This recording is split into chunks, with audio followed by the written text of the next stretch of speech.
Hello everyone, welcome to mission impossible IS academy.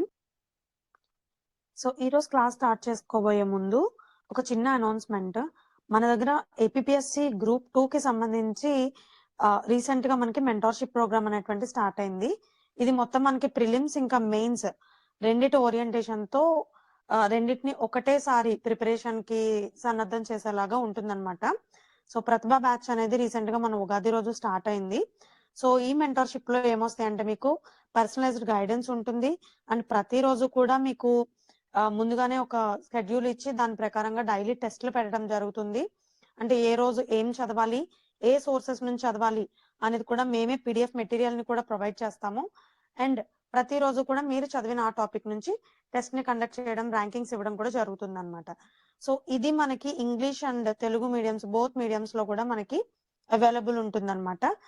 And దీంట్లో ఏంటంటే మీకు పీడిఎఫ్స్ ని కూడా ప్రింటబుల్ పీడిఎఫ్స్ ఇవ్వడం జరుగుతుంది అనమాట. డౌన్లోడ్ చేసుకోవచ్చు, మీరు దాన్ని ప్రింట్ తీయించుకొని మెటీరియల్ అంతా కూడా గ్యాదర్ చేసుకోవచ్చు.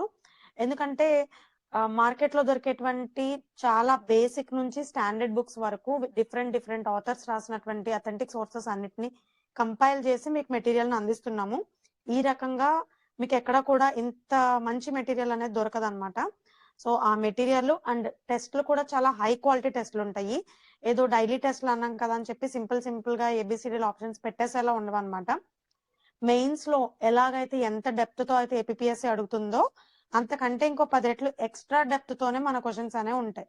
సో ఇలాంటి క్వశ్చన్స్ ని ట్యాకిల్ చేయడం ముందు నుంచి అలవాటైన వాళ్ళకి నిజంగా ఏపీఎస్సి పెట్టే ఎగ్జామ్ అనేటువంటిది కేక్ వాక్ లా ఉంటుంది అనమాట. సో అందుకోసమనే మన ఇన్స్టిట్యూట్ నుంచి చాలా మందికి సర్వీస్ రావడం కూడా జరిగింది. సో ఎవరైనా ఇప్పుడే ప్రిపరేషన్ స్టార్ట్ చేస్తున్నా లేదా ఆల్రెడీ ఇంతకు ముందు స్టార్ట్ చేసి సో ప్రిపరేషన్ లో కన్ఫ్యూజన్స్ అవి ఉండడం వల్ల క్రాక్ చేయలేకపోయినా ఎగ్జామ్ ని, this is the best opportunity for you. And ఇప్పుడు ఉగాది రంజాన్ ఆఫర్ కూడా నడుస్తుంది కాబట్టి మీకు ఆఫర్ ప్రైస్ కూడా అవైల్ అవుతుంది అనమాట. దాన్ని కూడా గ్రాప్ చేసుకోండి. అండ్ మీ ఫ్రెండ్స్ ఎవరైనా కనుక ప్రిపేర్ అవుతున్నట్లయితే వాళ్ళకి షేర్ కూడా చేయండి. అండ్ ముందుగా ఈ క్లాసెస్ యూట్యూబ్ లో ఎవరైతే చూస్తున్నారో వాళ్ళు కొత్తగా మన ఛానల్ ని చూస్తున్నట్లయితే కనుక సబ్స్క్రైబ్ చేసుకోండి. వీడియోస్ నచ్చినట్లయితే కనుక లైక్ చేయండి, కామెంట్ చేయండి. మీకు ఇంకా ఎలాంటి వీడియోస్ కావాలో, ఏ సబ్జెక్ట్స్ కావాలో, లేదా ఈ సబ్జెక్ట్ లోనే ఈ వీడియోలోనే డౌట్స్ ఏమన్నా ఉన్నా కూడా మీరు కామెంట్ చేయండి, నేను రిప్లై ఇస్తాను. సో మన టాపిక్ లోకి వస్తే కనుక ఈ రోజు మనం సింధు నాగరికత పట్టణాలు, towns of Indus valley civilization, Indus valley civilization మొత్తం టాపిక్ లో క్రియాశీలకమైన పాత్ర పోషించేటువంటివి సైట్స్ అన్నమాట. సో ఎక్కడెక్కడైతే తవ్వకాలు జరిగాయో అక్కడ ఏం లభించాయి, దాని ద్వారా మనకేం తెలుస్తుంది ఆ సివిలైజేషన్ గురించి అని చెప్పి ఇవి చెప్తాయి అన్నమాట ఈ టౌన్స్ అనేటువంటివి. సో వీటిలో ప్రతి అంశం కూడా ఇంపార్టెంట్వి మాత్రమే మనం క్లాస్ లో డిస్కస్ చేసుకుంటాం. ఇక్కడ ఇప్పుడు నేను ఏదైతే చెప్పబోతున్నానో ఇందులో ప్రతి ఒక్కటి కూడా గుర్తుపెట్టుకోవాల్సిన అవసరం ఉంది. సో మొదటగా ఫస్ట్ కనుగొన్నటువంటి సైట్ హరప్ప. సో దాని గురించే దీన్ని హరప్పన్ సంస్కృతి అని కూడా అంటారని చెప్పుకున్నాం. దీన్ని సర్ జాన్ మార్షల్ హరప్ప నగరాన్ని ఆకస్మికంగా ఉద్భవించిన నగరం, అంటే ఎక్కడి నుంచి వచ్చిందో తెలియదు, ఎలా పుట్టిందో తెలియదు, దానంతట అదే ఆకస్మికంగా హఠాత్తుగా పుట్టినటువంటి ఒక నగరం అని చెప్పి పేర్కొన్నాడు అనమాట. అండ్ దీన్ని గేట్వే సిటీ అని కూడా అంటారు. ఋగ్వేదంలో హరప్ప నగరాన్ని హరయూపియా అని ప్రస్తావించారు. మనకి ఇండస్ వ్యాలీ సివిలైజేషన్ తర్వాత వేదికే స్టార్ట్ అవుతుంది కదా.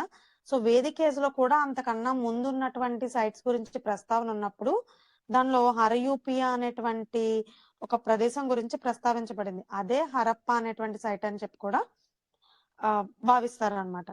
అండ్ ఇక్కడ దొరికినటువంటి పురావస్తు అవశేషాలు ఏంటి, విగ్రహాలు, ముద్రికలు ఏంటని చూస్తే సింధు నాగరికత ప్రజల యొక్క కుల దైవం అయినటువంటి అమ్మ తల్లి విగ్రహం, అలాగే నటరాజస్వామి విగ్రహం, అంటే నాట్యం చేస్తున్నటువంటి ఒక పురుషుడు. సో అది మనం హిందూ ట్రెడిషన్ లో నటరాజ స్వామిగా కొలుస్తాం కాబట్టి సో నటరాజ విగ్రహం ఈ రెండు కూడా హరప్పాలో లభించాయి. అలాగే బుల్ సీల్ లభించింది. మూపురంతో ఉన్నటువంటి ఎద్దు యొక్క సీల్ ముద్రిక లభించింది అనమాట. అండ్ హరప్పాలో 2 ప్రముఖమైనటువంటి రాతి విగ్రహాలు లభించాయి. వీటి యొక్క ప్రాముఖ్యత ఏంటి, గుర్తుపెట్టుకోవాల్సిన స్పెసిఫికేషన్స్ ఏంటి అంటే, ఒకటి ఇవి ఎర్ర రాతి విగ్రహాలు, 2 అందులో ఒకటి చేతులు లేని నగ్నంగా ఉన్నటువంటి పురుషుడి విగ్రహం. విగ్రహానికి చేతులు అయితే లేవు. ఆ పురుషుడు కూడా నగ్నంగా ఉన్నాడనమాట. అండ్ రెండవది ఒక డాన్సర్ది, డాన్సింగ్ డాల్, ఒక నర్తకి యొక్క విగ్రహం. అండ్ ఇంకా ఇక్కడ ఏమేమి దొరికాయంటే బ్రాంజ్ మిర్రర్స్, కంచుతో చేసినటువంటి అద్దాలు దొరికాయి. కంచుతో చేసినటువంటి అద్దాలు ఎక్కడ దొరికాయి? హరప్పాలో దొరికాయి అన్నమాట. మరి ఇక్కడ కట్టడాల విషయానికి వచ్చేటప్పటికి ధాన్యాగారాలు, అలాగే పట్టణ ఆర్థిక వ్యవస్థ గురించి మనం చెప్పుకోవాలి. హరప్పాని సిటీ ఆఫ్ గ్రానరీస్ అంటారు, ధాన్యాగారాల నగరం. ఈ నగరంలో అనేకమైనటువంటి ధాన్యాగారాలు లభించాయి అన్నమాట మనకి. సో ఎన్ని లభించాయంట? ఇక్కడ 2 వరుసలుగా, అంటే 2 లైన్స్ లో మనకి ప్రతి వరుసలోని 6 చప్పున, వరుసకి 6 చప్పున ఎడాపెడా కూడా కలిపి మొత్తం 12 ధాన్యాగారాలు హరప్పాలో దొరికాయి. అందుకనే దీన్ని సిటీ ఆఫ్ గ్రానరీస్ అని అంటారు అనమాట. అండ్ వీటి యొక్క ఎక్స్టెంట్ విషయానికి వస్తే కనుక, ధాన్యాగారాల యొక్క పరిమాణం విషయానికి వస్తే కనుక, వీటి పొడవు 15.23 మీటర్లు, అలాగే వెడల్పు 6.3 మీటర్లుగా ఉన్నదన్నమాట. ధాన్యాగారాల పక్కన ఒక చిన్న ఇల్లు ఉండేది. అలాగే దాంట్లో కూలీలు నివసించే వాళ్ళు కాపలాగా, ధాన్యాగారానికి కాపలాగా కూలీలు నివసించేవారు అనేటువంటి విషయం కూడా మనకు తెలుస్తుంది.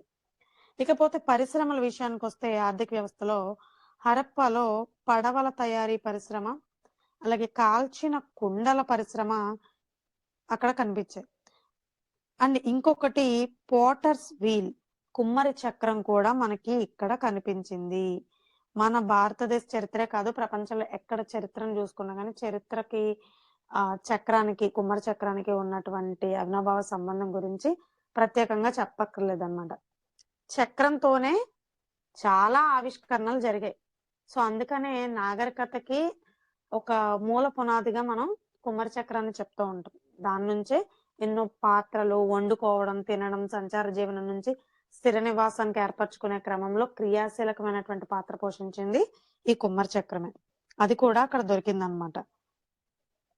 అండ్ సమాధి విధానం, ఇక్కడ ఒక్కొక్క చోట ఒక్కొక్క లాంటి సమాధులు దొరుకుతాయి మనకి. ప్రీ హిస్టరీ పీరియడ్ లో కూడా మనకి, స్టోన్ ఏజ్ టైం నుంచి కూడా మనకి ఆంధ్రప్రదేశ్ చరిత్రలో బోల్డ్ రకాల సమాధులు ఉండేవి. సో అలాగే హరప్పాలో కూడా కొన్ని నగరాల్లో కొన్ని రకాల సమాధులు ఉన్నాయన్నమాట. హరప్పాలో హెచ్ ఆకారపు సమాధులు, ఇది గుర్తుపెట్టుకోండి. హరప్ప HARAPPA. సో దానిలో ఫస్ట్ లెటర్ హెచ్ కదా. ఈ హెచ్ ఆకారపు సమాధులు అనగానే హరప్ప అని గుర్తుపెట్టేసుకోండి, కొండ గుర్తు. చెక్క శవపేటికలో, వుడెన్ కాఫిన్ లో శరీరాన్ని ఉంచినట్లు ఆనవాళ్లు లభించాయి. అంటే ఇప్పటికీ మనం చూసుకున్నట్లయితే కనుక కాఫిన్స్ మనకి వుడెన్ కాఫిన్స్ కనిపిస్తూ ఉంటాయి కదా. సో అది అప్పటికే ఉందంట. ఇది సింధు నాగరికత టైంకే చెక్క శవపేటికల్లో మనుషుల్ని పూడ్చిపెట్టినట్టు కనిపిస్తుంది అనమాట. And next site Mohenjodaro. Sindhi భాషలో మొహంజోదారో అంటే మృతుల దిబ్బ, మౌండ్ ఆఫ్ ది డెడ్ అని అర్థం. సో ఇది సింధు నాగరికతలోనే అతి పెద్ద నగరం. వెరీ వెరీ ఇంపార్టెంట్, చాలా సార్లు అడిగారు ఎగ్జామినేషన్స్ లో. సింధు నాగరికతలో అతిపెద్ద నగరం అని చెప్పి మ్యాచింగ్ లో అడుగుతూ ఉంటారు ఈ సైట్లను ఎక్కువగా. చాలా సైట్స్ ఇచ్చి దాని స్పెసిఫికేషన్స్ ఇచ్చి మ్యాచ్ చేయమంటూ ఉంటారు అనమాట. సో అతిపెద్ద నగరం అంటే మొహంజోదారో. మొదటగా కనుగొన్నది అంటే హరప్ప. దీని విస్తీర్ణం సుమారు 200 హెక్టార్లు. దీనిలో జనాభా 35,000 నుంచి 41,000 మంది నివసించారని చెప్పి చారిత్రక ఆధారాలు చెప్తున్నాయి అనమాట. అప్పట్లో 35,000 నుంచి 41,000 మంది అంటే చాలా ఎక్కువ. దీనికి గల ఇతర పేర్లు ఏంటి అని అంటే కనుక, సింధు నాగరికత ఉద్యానవనం, గార్డెన్ ఆఫ్ ఇండస్ సివిలైజేషన్. హరప్పాకేమో city of granaries, gateway of Indus civilization అని ఉండేది. దీనికి garden of Indus civilization. Gateway of Indus అంటే హరప్ప, గార్డెన్ ఆఫ్ ఇండస్ అంటే మొహంజోదారో. అండ్ నికిస్తాన్ అంటే ఒయాసిస్ ఆఫ్ సింధ్ అని అర్థం అనమాట, నికిస్తాన్ అంటే. అండ్ మోడల్ సిటీ అని కూడా అంటారు. ఇండస్ వ్యాలీ సివిలైజేషన్ లోకెల్లా మోడల్ సిటీ అని పిలుస్తారనమాట. ఎందుకంటే ఇక్కడ ప్యాటర్న్స్ కానీ, టౌన్ ప్లానింగ్ కానీ అలాంటివి. సో దీంట్లో ఏంటంటే మనకి మొహంజోదారోలో తవ్వకాల్లో 9 పొరలలో బయలుపడిందంట మొహంజోదారో. ఒక సింగిల్ తవ్వకంలో కాదు, లేయర్స్ గా సిటీ 9 పొరల్లో బయటపడింది మనకి. ఇది నదీ వరదలకి 7 సార్లు గురైంది అని తెలుస్తుంది దానివల్ల. ఎందుకంటే పొరలు ఎప్పుడు ఏర్పడతాయి? నదులు కొట్టుకొచ్చి మనకి ఆ ప్రవాహంతో తీసుకొచ్చినటువంటి డిపాజిట్స్ ఏవైతే ఉన్నాయో అవన్నీ ఫామ్ అయ్యి, అవన్నీ సెడిమెంటేషన్ జరుగుతూ ఉంటాయి. సో, ఆ సెడిమెంటేషనే పొరలుగా ఏర్పడుతూ ఉంటుంది కదా! సో, అది. దానివల్ల మనకి 7 సార్లు ప్రకృతి వైపరీత్యాలకు, వరదలకి గురైంది అని తెలుస్తుంది. సో, ఇక్కడ ముఖ్య నిర్మాణాలు చూసుకున్నట్లయితే మహాస్నానవాటిక, గ్రేట్ బాత్ అంటాం. మహాస్నానవాటిక ఎక్కడ బయలుపడింది అంటే మొహంజోదారోలో బయటపడింది. దీన్ని కనుగొన్నది కూడా సర్ జాన్ మార్షలే. అండ్ ఇక్కడ పెద్ద అసెంబ్లీ హాల్ కూడా బయటపడిందన్నమాట. అండ్ మత సంబంధితమైనటువంటి అవశేషాలకు చూసుకున్నట్లయితే మొట్టమొదటిసారి పశుపతి మహాదేవుడి యొక్క ప్రతిమ మొహంజోదారోలోనే లభించింది. చూడండి, ఇక్కడ కన్ఫ్యూజ్ అవ్వద్దు. అమ్మ తల్లి, నటరాజస్వామి విగ్రహాలు హరప్పాలో కనిపించాయి. పశుపతినాథుడి విగ్రహం మాత్రం మొహంజోదారోలో కనిపించింది. ఈ పశుపతినాథుడి స్పెసిఫికేషన్స్ గ్రూప్ 1, గ్రూప్ 2 కాదు, సివిల్స్ లో అనేకమైనటువంటి సార్లు అడిగారు. ఈవెన్ రైట్ సైడ్ ఏముంటాయి, లెఫ్ట్ సైడ్ ఏముంటాయి అనేటువంటి మైన్యూట్ డీటెయిల్స్ కూడా సివిల్స్ లో అడిగిన సందర్భాలు ఉన్నాయన్నమాట. సో, అతని చుట్టూ పులి, ఏనుగు, ఖడ్గమృగం, దున్నపోతు ఈ 4 చుట్టూ ఉన్నాయి. అండ్ పాదాల దగ్గర 2 జింకలు ఉన్నాయన్నమాట అటు ఇటు. పులి, ఏనుగు ఒకవైపు, ఖడ్గమృగం, దున్నపోతు ఒకవైపు ఉన్నాయి. సింహం ప్రతిమ మాత్రం అక్కడ లేదు. అండ్ ఈ విగ్రహాన్ని కొమ్ముల దేవుడు అని కూడా అంటారు. పశుపతినాథుడికి అంటే పశువు అంటే ఏంటి, మనం దున్నపోతానే అంటాం కదా, నందీశ్వరుడు అట్లాగా అలా ఉంటది కదా. సో, కొమ్ములతో కూడినటువంటి దేవుడు కాబట్టి పశుపతి అనే పేరు. సో, కొమ్ముల దేవుడు అని కూడా అంటారనమాట. అండ్ ఈ దేవుడే తర్వాత హిందూ మతంలో శివుడిగా మారాడని, అందువల్ల ఇతనిని ప్రోటో శివ అని చెప్పి అనొచ్చు అని చెప్పి జాన్ మార్షల్ అనేటువంటి అతను అభిప్రాయపడ్డాడు అనమాట. అండ్ మాతృదేవత గర్భం నుండి మొక్క పెరిగినట్లు కనబడే ముద్ర ఒకటి ఉంది. చూడండి ఎంత మంచి కాన్సెప్ట్ ఇది. కనుక చూసుకున్నట్లయితే అమ్మ కడుపులో నుంచి సృష్టి జరిగింది అనడానికి ఉదాహరణగా మాతృదేవత గర్భం నుండి మొక్క బయటకు వస్తున్నట్టుగా, వేళ్లతో మొక్క బయటకు వస్తున్నట్టుగా కనబడేటువంటి ఒక సీల్ ఇక్కడ కనిపించింది అనమాట. అండ్ 2 రావి చెట్టు కొమ్మల మధ్య నిలబడి ఉన్న దేవత, 2 రావి చెట్ల కొమ్మల మధ్యన నిలబడి ఉన్నటువంటి దేవతామూర్తి విగ్రహం కూడా ఇక్కడే కనిపించింది మొహంజోదారోలో. అండ్ రాతి లింగాలు బయటపడ్డాయి. అప్పటికే లింగారాధన ఉంది అనడానికి ఆధారాలు ఎక్కడ కనిపించాయి అంటే మొహంజోదారోలో కనిపించాయి. సో, శివుడికి సంబంధించినటువంటి క్వశ్చన్స్ కి మొహంజోదారోని మీరు కనెక్ట్ చేసుకోవచ్చు, అలా గుర్తుపెట్టుకోండి. అండ్ విగ్రహాల విషయానికి వస్తే ఇక్కడ గెడ్డం ఉన్నటువంటి ఒక పురుషుడి విగ్రహం కనిపించింది. ఇది దేంతో తయారు చేశారంటే స్టేటైట్ అనేటువంటి మెటల్ తో తయారు చేసినటువంటి గెడ్డంతో ఉన్నటువంటి పురోహితుడి విగ్రహం కనిపించింది అనమాట. ఇక్కడ కూడా మనకి బ్రాంజ్ డాన్సింగ్ గర్ల్ విగ్రహం కనిపించింది. అక్కడ కూడా మనకి హరప్పాలో నర్తక విగ్రహం కనిపించింది. కానీ ఎస్పెషల్లీ బ్రాంజ్ డాన్సింగ్ గర్ల్, కాంసపు నాట్యకత్త విగ్రహం అని అడిగితే మాత్రం కళ్ళు మూసుకుని ఆన్సర్ మొహంజోదారో పెట్టేయండి. ఇది చాలా సార్లు అడుగుతూ ఉంటారు. అండ్ ఆర్థిక పరమైనటువంటి విషయాలు చూసుకున్నట్లయితే నూలు వస్త్రం, కొలబద్ద, స్కేల్, అలాగే ఎడ్ల బండి, ఎక్క అనేవాళ్ళు అనమాట. ఇవన్నీ కూడా మనకి వీటి ఆధారాలు మొహంజోదారోలో కనిపించాయి. కాలిన వస్త్రపు ముక్క కనిపించింది. సో, వీళ్ళు బట్టలు వేసుకునే వాళ్ళు అనేటువంటి దానికి ఆధారం ఏంటి అంటే అక్కడ కాలిపోయినటువంటి ఒక గుడ్డ ముక్క కనిపించింది అనమాట. అండ్ నూలు ఒడికే ఉండలు, స్పిండల్ వోల్స్ కనిపించాయి అనమాట. ఇక ధాన్యాగారాలకు సంబంధించి చూసుకున్నట్లయితే ఇక్కడ గ్రేట్ బాత్ కనిపించింది అన్నాం కదా. ఆ గ్రేట్ బాత్ కి పశ్చిమ దిక్కున అంటే వెస్ట్ సైడ్ అతి పెద్ద ధాన్యాగారం గ్రేట్ గ్రానరీ ఉండింది. సో, సిటీ ఆఫ్ గ్రానరీస్ అంటే హరప్ప, కానీ గ్రేట్ గ్రానరీ ఎక్కడుంది, అతి పెద్ద ధాన్యాగారం అంటే మొహంజోదారో. ఇవే మిమ్మల్ని ట్రిక్ చేసినట్టు అడుగుతాడు అనమాట క్వశ్చన్స్. మనం గ్రానరీ అనగానే సిటీ ఆఫ్ గ్రానరీస్ అంటే హరప్ప కదా అని హరప్ప పెట్టేస్తారు ఆన్సర్. కానీ కాదు, ఎక్కువ గ్రానరీస్ బయలుపడ్డది హరప్పాలో, పెద్ద గ్రానరీ బయలుపడ్డది మనకి మొహంజోదారోలో. మహా స్నానవాటిక, అతి పెద్ద ధాన్యాగారం, 2 పెద్దవి అనేటప్పటికీ మీరు ఇక్కడ మొహంజోదారో గుర్తుపెట్టుకోండి. సో, మొహంజోదారోలో బయలుపడ్డ అతిపెద్ద నిర్మాణం అంటే ధాన్యాగారమే. మహాస్నాన వాటిక కంటే కూడా అదే పెద్దది. ఇది అత్యధికంగా బావులు కనుగొనబడినటువంటి ప్రాంతం. హరప్పాలో మనకి అత్యధికంగా ఏం కనుగొన్నారు?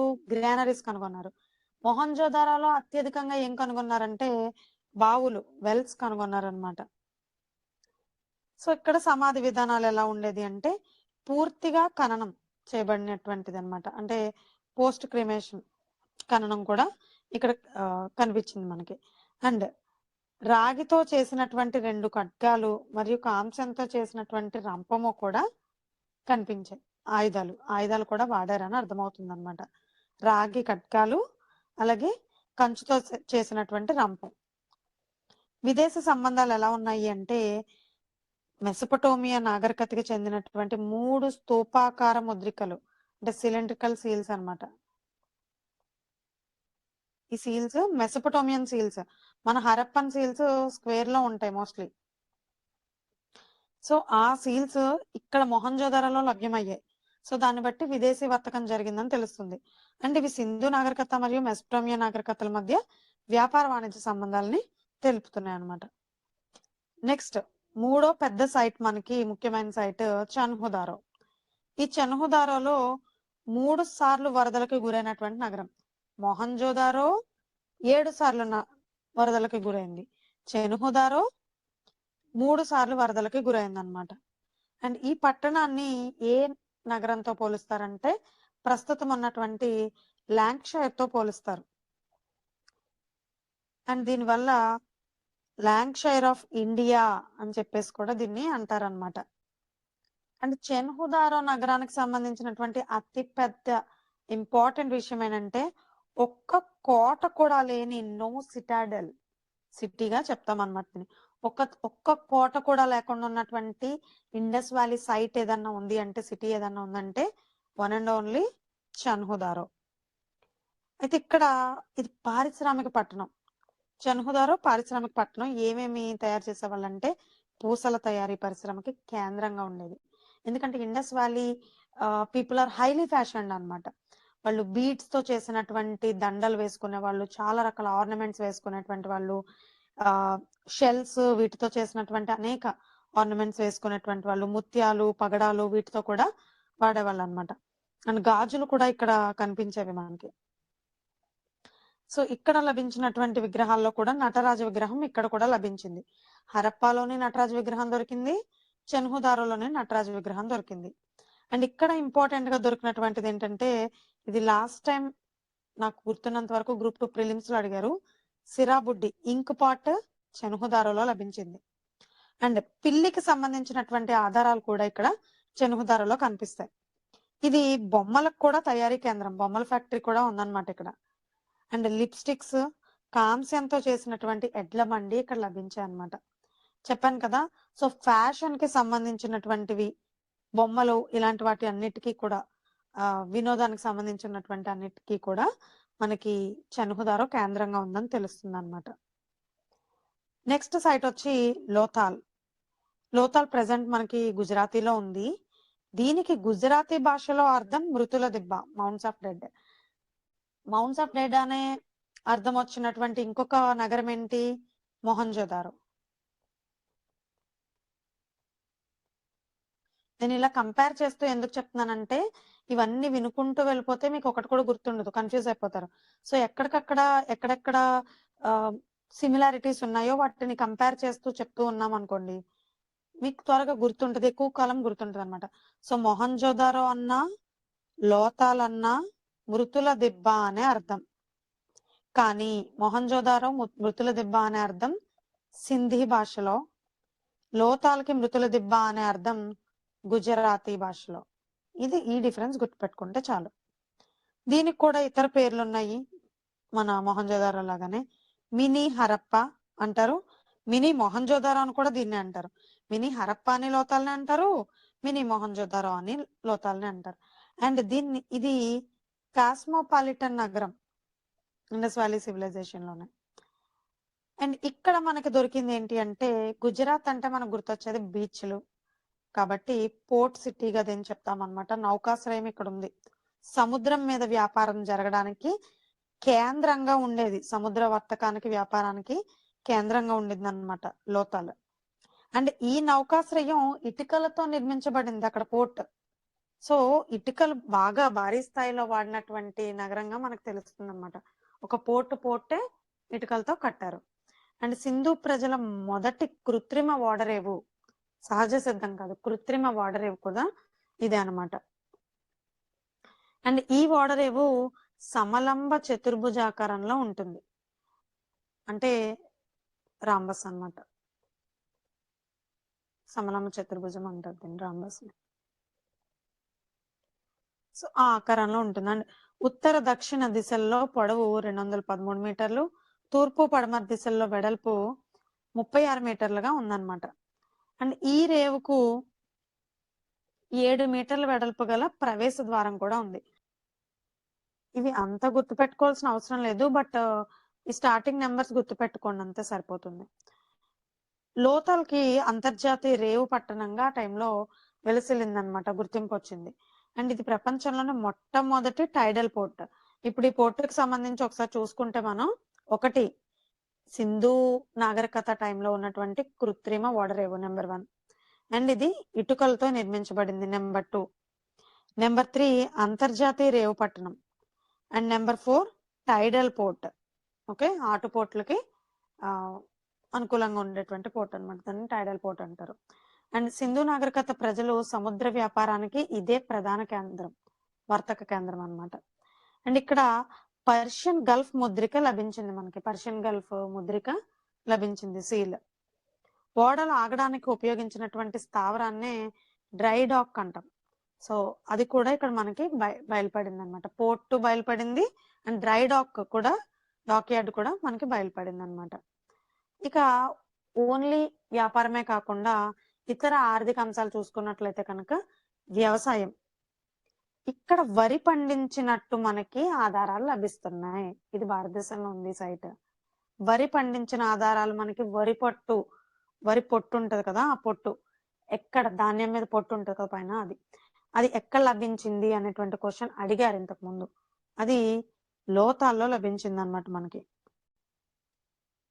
అండ్ ఇంకొకటి ఏంటంటే గమ్మత్తైన విషయం, వీధి వైపు గుమ్మాలు గల ఏకైక నగరం లోతాల్. ఎందుకంటే ఇండస్ వ్యాలీ టైంలో ఉన్నటువంటి ఇల్లులన్నిటికీ కూడా వెనక సైడ్ నుంచి, అంటే దొడ్డి గుమ్మం అంటాం కదా, సో అట్లా వెనక సైడ్ నుంచి గుమ్మం ఉండేటువంటివి ఉన్నాయన్నమాట. వీధిలోకి ఎవరు ఎంట్రన్స్ పెట్టుకునేవారు కాదు, సింహద్వారాలు ఉంటాయి కదా మనకి ఇప్పుడు, అలా లేదు, వెనక నుంచే రావాలన్నమాట చుట్టూ తిరిగి, అలా ఉండే ఇల్లులు. అంటే రోడ్ సైడ్ డోర్ ఉండేది కాదు. సో రోడ్ సైడ్ డోర్ ఉన్నటువంటి ఒకే ఒక్క సిటీ లోథాల్. కోటలు లేని సిటీ చెన్హుదారో, వీధి వైపు గుమ్మాలు ఉన్నటువంటి సిటీ లోతాల్, అలా గుర్తుపెట్టుకోండి. దంతంతో తయారు చేసినటువంటి స్కేల్ ఇక్కడ లభించింది, కొలబద్ద దంతంతో తయారు చేశారంటే స్కేల్ ని. అండ్ ఇక్కడ కూడా మనకి చెన్హుదారో లాగానే ఇక్కడ కూడా పూసల పరిశ్రమ, అలాగే గాజుల పరిశ్రమకు సంబంధించిన ఆధారాలు లభించాయి. అండ్ అద్దం తొట్లు, డయింగ్ వాట్స్ అంటాం, అద్దకం తొట్లు, డయింగ్ వాట్స్ ఉంటాయి కదా, అవి కూడా ఇక్కడ లభించాయి అనమాట. అందులో డయింగ్ కోసం ఇందులో ముంచుతారు కదా కలర్ వేసి, సో అవి కూడా ఇక్కడ మనకి లభించాయి. వస్త్రాల మీద డయింగ్ చేసేవారని అర్థమవుతుంది. ఇక్కడ సమాధి విధానం ఎలా ఉండేదంటే లోతాల్లో స్త్రీ పురుషులు ఇద్దరిని కలిపి కుండలలో ఖననం చేసినటువంటి సమాధులు కనిపించాయి. అంటే దీన్ని బట్టి ఏమర్థమవుతుంది, సతీ సహగమనం అనేటువంటి దురాచారం ఏదైతే ఉందో అప్పటికే ఉంది.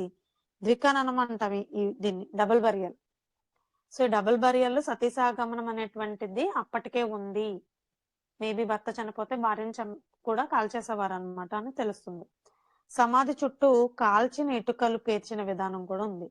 సమాధి ఉన్నది కదా, దాని చుట్టూ కూడా కాల్చినటువంటి ఇటుకల్ని పేర్చారు అనమాట. పేర్చి దానిపైన శవపేటికని పెట్టినట్టుగా మనకు తెలుస్తుంది. ఇంకా ఆటలు, వినోదం, వీటి విషయాలకు వచ్చేటప్పటికి మనకి పాచికలు కనిపించాయి మనకి ఇక్కడ లోతాల్లో. పాచికలు, డైస్, అంటే జూదం అనేటువంటిది వీళ్ళకి వినోదంగా ఉందని మనకు తెలుస్తుంది. ఇంకా ఫైర్ ఆల్టర్, హోమగుండం కనిపించింది. సో అప్పుడు కూడా హోమాలు అవన్నీ రిచువల్స్ ఉండేవని తెలుస్తుంది.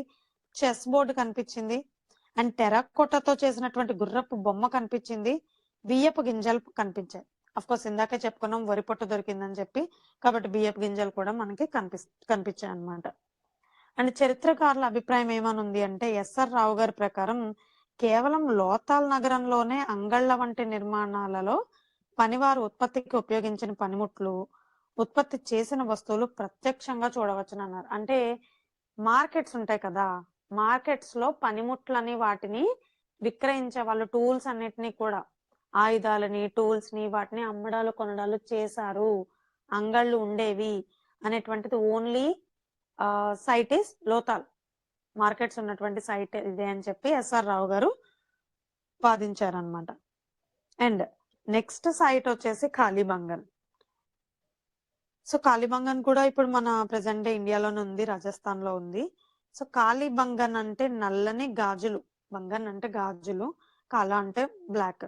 సో కాళీబంగన్ అంటే బ్లాక్ బ్యాంగిల్స్ అని అర్థం అనమాట.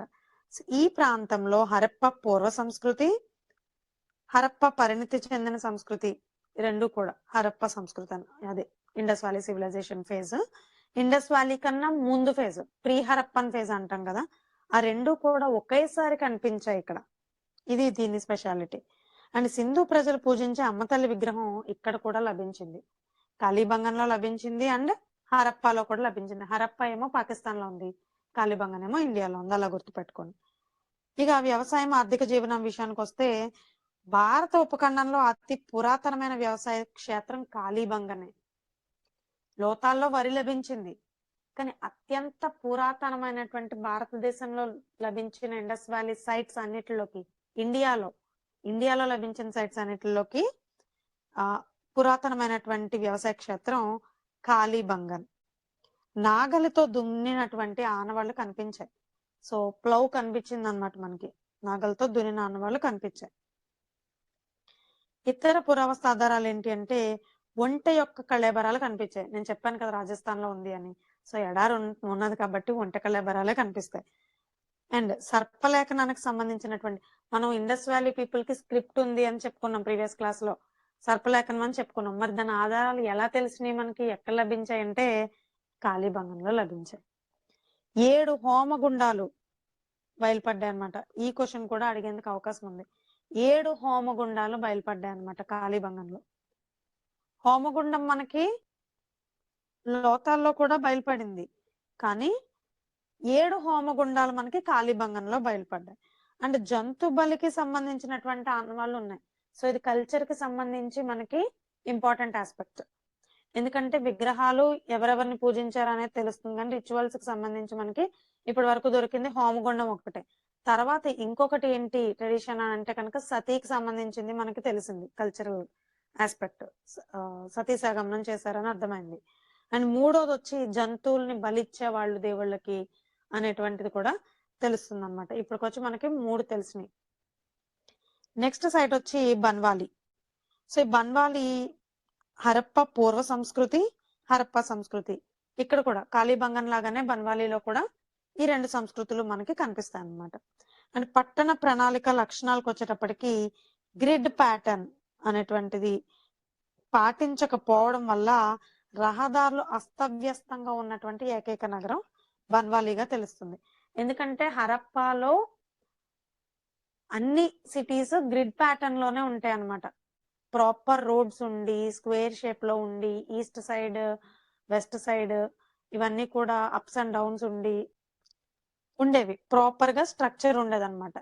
అంటే దాన్ని చూసి ఇన్స్పైర్ అయ్యే చండీగఢ్ నగరం కూడా గ్రిడ్ ప్యాటర్న్ లో కట్టడం జరిగింది. ఇప్పుడు భారతదేశంలో గ్రిడ్ ప్యాటర్న్ లో కట్టినటువంటి సిటీ అంటే Chandigarh.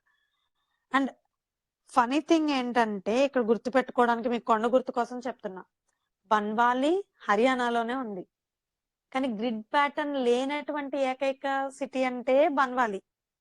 Present day grid pattern ఉన్నటువంటి ఏకైక సిటీ అంటే చండీగఢ్, హర్యానా క్యాపిటల్. సో ఇలా గుర్తుపెట్టుకోండి. ఇప్పుడేమో గ్రిడ్ ప్యాటర్న్ ఉన్న ఒకే ఒక్క సిటీ చండీగఢ్ మనకి. ఇండస్ వ్యాలీ టైంలో గ్రిడ్ ప్యాటర్న్ లేనటువంటి సిటీ బన్వాలి, అది హర్యానాలో ఉంది, అది చండీగఢ్ దగ్గరే అని గుర్తుపెట్టుకోవచ్చు మీరు. అండ్ మురుగునీటి పారుదల వ్యవస్థ లేని ఏకైక నగరం అంటే ఇది నగరం అయితే ఉంది కానీ ఒక ప్రణాళికాబద్ధంగా లేనటువంటి, స్ట్రక్చర్ లేనటువంటి నగరంగా మనం బన్వాలీని గుర్తుపెట్టుకోవచ్చు. అండ్ ఇది వృత్తాకారంలో నిర్మించబడినటువంటి నగరం. ఇది ఇంపార్టెంట్.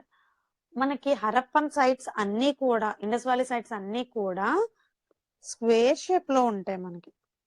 చతురస్రం, దీర్ఘ చతురస్రం, ఇందాక మనం రాంబస్ లో కూడా ఉంటుందని చెప్పుకున్నాం.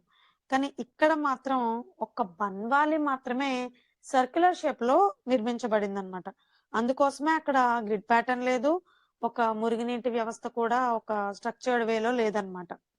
అండ్ నిర్మాణాలు, వ్యవసాయ ఆధారాలకు సంబంధించి చూస్తే 11 గదులు కలిగినటువంటి ఒక భవనం, అన్ని గదులు ఉన్నటువంటి ఒకే ఒక భవనం బనవాలిలోనే మనకి బయటపడింది. అండ్ టెర్రాకోట మట్టితో చేసినటువంటి నాగలి బొమ్మ బయటపడింది. నిజం నాగలేమో మనకి కాళీబంగంలో బయటపడింది. సారీ, నాగలి ఆధారాలు, నిజం నాగలితో దున్నినటువంటి ఆధారాలేమో కాళీబంగంలో బయటపడ్డాయి. నాగలి బొమ్మ, టెర్రాకోటతో చేసినటువంటి ఒక మట్టి నాగలి బొమ్మ ఏమో మనకి బన్వాలీలో బయటపడింది అనమాట. సో యూజ్ చేస్తున్నారు అనేటువంటిది మనకు తెలుస్తుంది. సో వ్యవసాయానికి నాగలిని వాడారు అని తెలుస్తుంది బొమ్మ తయారు చేశారంటే. అండ్ బార్లీ పంటని ఇక్కడ పండించినట్టు తెలుస్తుంది అనమాట.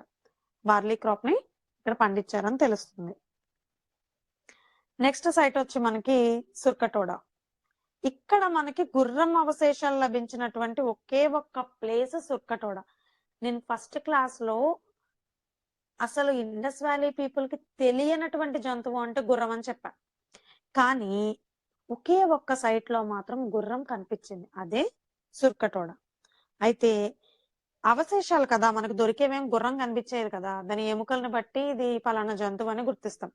అయితే ఇది గాడిదవా లేకపోతే కంచెర గాడిదవా, గుర్రానివా ఎముకలు అని చెప్పి పరిశోధనలో తీర్మానించలేకపోయారు అనమాట. కొంతమంది ఇది గాడిదవే అని, కొంతమంది గుర్రానివే అని చెప్పి వాదించడం జరిగింది. అండ్ రొమిల్లా తాపర ప్రకారం ఏంటంటే హరప్ప ప్రజలు దైనందిన అవసరాల్లో గాని, కర్మకాండాల్లో గాని గుర్రాన్ని ఎక్కడ ఉపయోగించినట్టు లేదు. వాళ్ళు పెంపకానికి గాని, రోజువారీ అవసరాలకు గాని, లేదా పోనీ రిచువల్స్, అశ్వమేధ యాగం ఉంది, ఇప్పుడు ఋగ్వేదిక్ పీరియడ్ ఉంది, అక్కడ గుర్రంతోనే పని మొత్తం. హరప్ప పీరియడ్ తర్వాత వెంటనే ఇమీడియట్ గా వచ్చినటువంటిది సివిలైజేషన్ మనకి వేదిక్ సివిలైజేషన్. వేదిక్ సొసైటీలో గుర్రానికి చాలా ఇంపార్టెన్స్ ఉంది. అశ్వమేధ యాగాస్ అవి చేసేవాళ్ళు, అశ్వమేధ, రాజసూయ, వీటిలో గుర్రాలని వాడేవాళ్ళు. అప్పటికి ఈ క్లాన్స్ కి రాజులు కూడా వచ్చి ఉండే. సో వాళ్ళంతా కూడా గుర్రాలను ఉపయోగించారు, వాళ్ళ వేటకి కావచ్చు, ట్రావెలింగ్ కి కావచ్చు ఉపయోగించారు. కానీ హరప్ప ప్రజలు ఎక్కడ ఉపయోగించినట్టు కూడా ఆధారాలు ఏం లేవు అని చెప్పి రొమిల్లా తాపర్ చెప్పాడు అనమాట. అండ్ అందువల్ల సింధు ప్రజలు గుర్రం తెలియని జంతువుగా భావించారు తప్పించి ద డజంట్ మీన్ అసలు గుర్రాలే లేవు అని కాదు అని చెప్పి ఆయన చెప్పాడు. అండ్ ఈ ప్రాంతంలో కుండల్లో శవాన్ని పూడ్చిపెట్టినట్లు తెలుస్తుంది మనకి. సమాధుల విషయానికి వస్తే కుండల్లో మనుషుల్ని పూడ్చిపెట్టు, కుండ అంటే చిన్న మంచినీళ్ళు కుండ అంత కాదు, మనిషి పట్టేంత సైజే చేసేవాళ్ళు అనమాట. సో అది మట్టితో చేసిన దాన్ని బట్టి దాని కుండ అని పిలుస్తుంది. నెక్స్ట్ రంగ్పూర్. సో ఈ రంగపూర్ ప్రాంతంలో వరి పొట్టు, రైస్ హస్క్ మనకి దొరికింది అనమాట. ఊక అంటాం కదా, అది మనకి దొరికింది. దీని గురించి ఇంకెంతకన్నా చెప్పుకోవడానికి పెద్ద ఏం లేవు. నెక్స్ట్ ఇంపార్టెంట్ సైట్ మనకి ధోల్వీరా. సో ఈ ధోల్వీరా నగరం వచ్చేటప్పటికి ఏంటి అంటే, నేను ఇంతకు ముందు కూడా ధోల్వీరా గురించి చెప్పాలి అంటే ఒకటే మాట, రిచో రిచ్. ఇది ఒక్కటి గుర్తుపెట్టుకోండి. చాలా బాగుంటది ధోల్వీరా సిటీయే మొత్తం, అసలు మొత్తం హైఫై ఉంటది అనమాట. ఫస్ట్ టైం 3 భాగాలుగా సిటీని డివైడ్ చేసినటువంటి ప్లేస్ ధోల్వీరా. ఇందులో అప్పర్ టౌన్ ఉంటది, మిడిల్ టౌన్ ఉంటది, లోవర్ టౌన్ ఉంటది. సో అప్పర్ టౌన్ లో రూలర్స్ ఎవరైతే ఉన్నారో వాళ్ళు ఉంటుండే. దిగువ టౌన్, లోయర్ టౌన్ లో ఏంటంటే కూలీలు వీళ్ళు ఉండేవాళ్ళు. మధ్య భాగంలో ఏంటంటే వ్యవసాయదారులు, కొన్ని రకాల ఉద్యోగాలలో, కుల వృత్తుల్లో వాటిల్లో ఉన్నటువంటి వాళ్ళు ఉన్నారని మనకు తెలుస్తుంది అనమాట.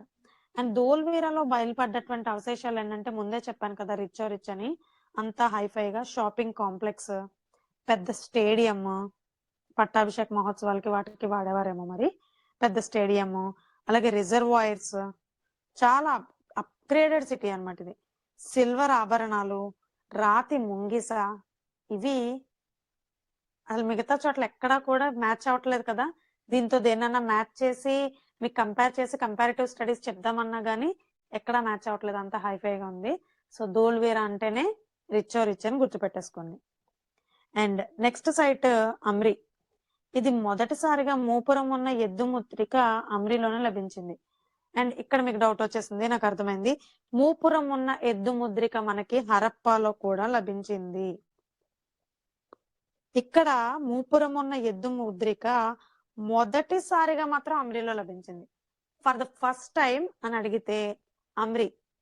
మూపురం ఉన్న ఎద్దు బొమ్మ ఎక్కడ లభించింది అని అడిగి ఆప్షన్స్ లో అమ్రి ఇంకా హరప్ప రెండు ఉంటే రెండు పెట్టాల్సిందే. లేదు ఏదో ఒకటే ఉంటే ఏదో అమ్రి పెట్టిన మార్క్ వస్తుంది, హరప్ప పెట్టిన మార్క్ వస్తుంది. ఇచ్చిన ఆప్షన్స్ ని బట్టి మీ ఆన్సర్ అనేది డిసైడ్ అవుతుంది అనమాట. అండ్ ఇక్కడ మనకి రైనోసరస్ ఖడ్గమృగం యొక్క అవశేషాలు మనకి కనిపించాయి. అండ్ నెక్స్ట్ సైట్ వచ్చి రోపార్. రోపార్ లో హరప్ప సంస్కృతి, హరప్ప అనంతర సంస్కృతి లభించాయి.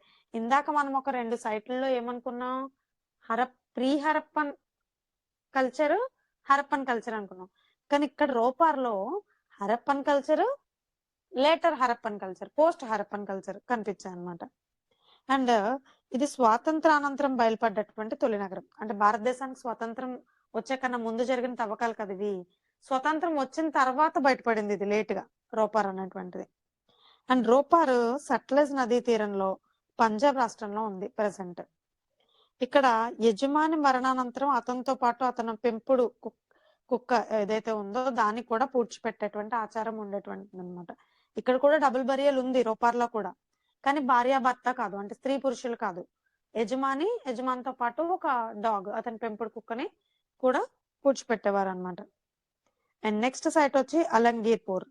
ఇది హరప్ప నాగరికత పరిణితి చెందిన మెచ్యూర్డ్ ఫేజ్ అన్నాం కదా, ఆ మెచ్యూర్డ్ ఫేజ్ కి చెందినటువంటి సిటీ అన్నమాట అలంగీర్పూర్. ఇది హరప్ప నాగరికత తుది దశలో ఇక్కడ పత్తిని పండించినట్టు ఆధారాలు ఉన్నాయి. అండ్ నెక్స్ట్ సైట్ వచ్చి గుమ్లా. ఇది కాశ్మీర్ లో ఉంది ప్రెసెంట్. ఇక్కడ మనకి గుమ్లాలో ఇంపార్టెంట్, ఇది అడిగారు కూడా ఇంతకు ముందు ఎగ్జామ్ లో, సర్ప పూజకు సంబంధించినటువంటి ఆధారాలు ఉన్నాయి. సో ఇప్పటిదాకా మనం ఇండస్ వ్యాలీ పీపుల్ ఎవరెవరిని పూజించారు అనుకున్నాం, నటరాజస్వామి, పశుపతినాథ్, అమ్మ తల్లి అనుకున్నాం.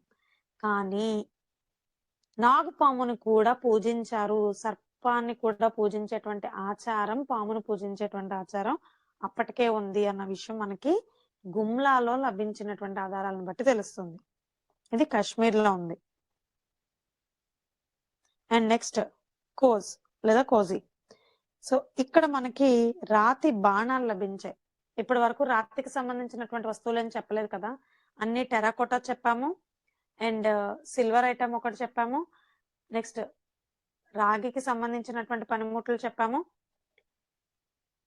కంచుకి సంబంధించినటువంటి ఎలాగో చెప్పాము, ఎందుకంటే కంచు యుగం కాబట్టి యుగమే. కానీ రాతితో చేసినటువంటి బాణాలు, స్టోన్ ఏజ్ లో చేసేవాళ్ళు రాతితో బాణాలు. సో అలాంటి రాతి బాణాలు కోజీలో కనిపించాయి అనమాట. అగ్ని వల్ల నాశనమైన పట్టణంగా చెప్తారు. ఎందుకు ఇక్కడ అగ్ని వల్ల నాశనమైందని అండర్లైన్ చేశానంటే, ఇండస్ వ్యాలీ సైట్లన్నీ కూడా నదీ పరివాహక ప్రాంతాల్లో ఉన్నాయి. ఎలా అంతమైపోయింది అన్న దానికి ప్రతి చోట కూడా ప్రకృతి వైపరీత్యాలు, వరదల కారణంగా కొట్టుకుపోయాయనే చరిత్రకారులు భావిస్తున్నారు. కానీ ఒకే ఒక్క నగరం కోజ్ మాత్రం కాలిపోయింది, పట్టణం మొత్తం కాలిపోయింది, అగ్ని వల్ల నాశనమైన నగరం అని చెప్పి దీన్ని చెప్తున్నారు అనమాట. And next site Rakhigarhi. Rakhigarhi ప్రస్తుతం భారతదేశంలో ఉన్నటువంటి ఇండస్ వ్యాలీ సైట్లు అన్నిటిలోకి అతి పెద్ద సైట్ రాఖీగరి. ఓకే, ప్రస్తుతం భారతదేశంలో ఉన్నటువంటి సైట్స్ లో, భారతదేశంలో కనుగొన్న ఇండస్ వ్యాలీ సైట్స్ లో అతి పెద్ద సైట్ రాఖీగరి. అదే దానికి సంబంధించినటువంటి ప్రాముఖ్యత. సో ఈ 15 కూడా ఇండస్ వ్యాలీ సివిలైజేషన్ లో ముఖ్యమైనటువంటి ప్రతి అంశం గుర్తు పెట్టుకోదగినటువంటి నగరాలు. సో వీటిని అన్నిటినీ కూడా ఒకసారి క్లాస్ అయిపోయిన తర్వాత మళ్ళీ ఒకసారి రివైజ్ చేసుకుంటే కనుక మీరు ఎప్పుడు అడిగినా కూడా మర్చిపోకుండా ఉంటారు. మీకు ఇంపార్టెంట్ అంతా కూడా కవర్ చేస్తాను సైట్స్ లో. అండ్ ఈ సైట్స్ గుర్తు పెట్టుకోవడం అనేటువంటిది చాలా మేజర్ టాస్క్ అనమాట ఇండస్ వ్యాలీకి సంబంధించి. సో అందుకని దీంట్లో మళ్ళీ నేను కల్చర్, వ్యవసాయం, ఆర్థిక వ్యవస్థ, మత విశ్వాసాలు ఇవన్నీ క్లబ్ చేయాలనుకోవట్లా. సైట్స్ లో ఆల్రెడీ మనకి క్లబ్ అయిపోయి ఉన్నాయి చాలా వరకు, కానీ ఇంకా డీటెయిల్డ్ గా మనం తెలుసుకునే ప్రయత్నం చేయాలి. కాబట్టి ఈ కల్చరు, ప్రతిదీ కూడా మనం హిస్టరీలో తెలుసుకునేదంతా కూడా economical, political, socio cultural aspects లో మనం చూస్తాం కదా. సో అవన్నీ కూడా మనకి నెక్స్ట్ క్లాస్ లో నేను ఎక్స్ప్లెయిన్ చేస్తాను. Thank you.